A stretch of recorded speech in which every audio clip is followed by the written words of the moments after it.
Eu sou Mário Persona e essas são as respostas que eu dei aos que me perguntaram sobre a Bíblia. Você escreveu perguntando: se a carne é fraca, como então viver a vida cristã?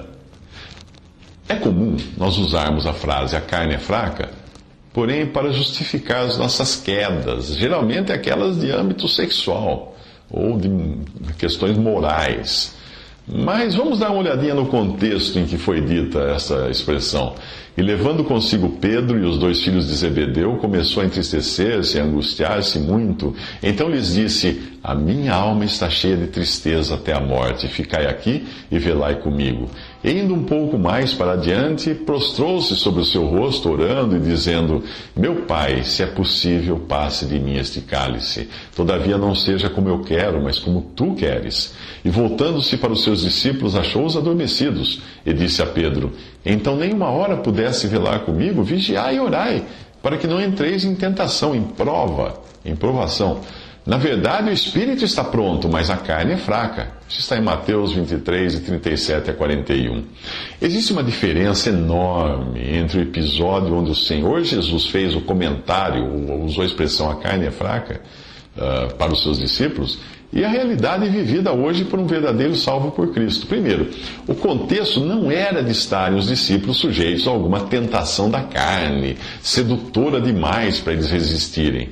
Nada mais longe dessa ideia. O Senhor havia apenas pedido que eles vigiassem e orassem, visto que a hora de Jesus ser preso e entregue à morte se aproximava. Eles bem que queriam vigiar e orar, mas a fraqueza do corpo físico os levou a dormir. O cansaço, a carne ali estava fraca de cansaço. Não de ser incapaz de resistir a alguma tentação externa. Eles estavam fracos, de cansaço. Se existe uma lição a ser aprendida da passagem, é que o homem, no seu estado natural, é incapaz de cumprir a vontade de Deus, porque a carne é fraca. O pano é velho para receber remendo novo. O odre é ressecado demais para conter vinho novo. Além disso, o homem é da terra e o Senhor do céu, o que torna um e outro incompatíveis por natureza. Portanto, nenhum verdadeiro cristão hoje, nascido de novo, habitado pelo Espírito Santo, pode usar o argumento "a carne é fraca" como desculpa por ter caído em uma tentação. Ele pode até admitir que o seu velho homem, a carne, não pode agradar a Deus, não consegue agradar a Deus. Mas esse é outro assunto.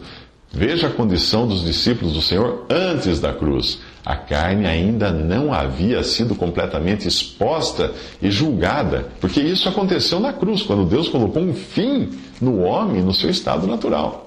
Além disso, o Espírito Santo, que é o poder para o crente andar segundo a vontade de Deus, ainda não tinha descido para habitar no homem.